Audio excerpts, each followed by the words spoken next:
Okay, usually I don't really respond to videos like yours, but you're really quite young and you have already seemed to make your mind up.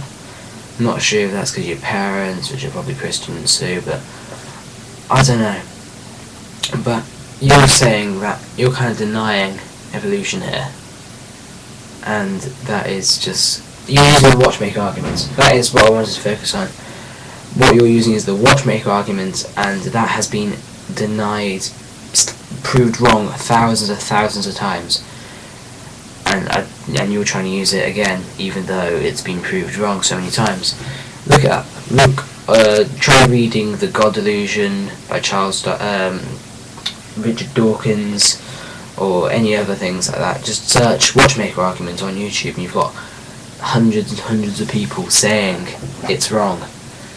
And then have a look at that. And what else? You say that, how could you have evolved from sludge?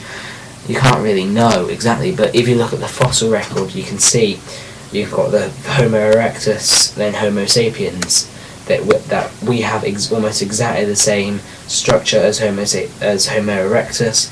Then we've got 99% the same DNA as chimps, and chimps evolved from a similar kind of ancestor than us. That cannot be disproved. Look at the evolution of horses. They started out with toes, and now they've lost them because they were running on hard, flat ground. I watched some of your earlier videos and I thought, maybe this kid's alright. He says that it may be evolution, creationism, not sure which, and I was hoping you go more towards evolution because that's the one that's been proved right scientifically. Instead you're favouring a young earth argument, and that humans are the most important. We're not. We are animals just like anyone else. You are an animal, I am an animal, my parents are animals. Animals made this house, and animals are the people who live in my village.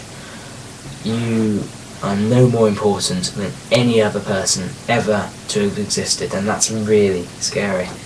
It's pretty scary being an atheist, actually, because you're not important. When I die, my body's going to decompose, and that's going to be it. I haven't got a next life, but that's the way it is. There's no point deluding yourself, really, I don't think. But our argument about the world being 20,000 years old, usually it's 10,000 years, because that's the one that the guy proved by the Bible.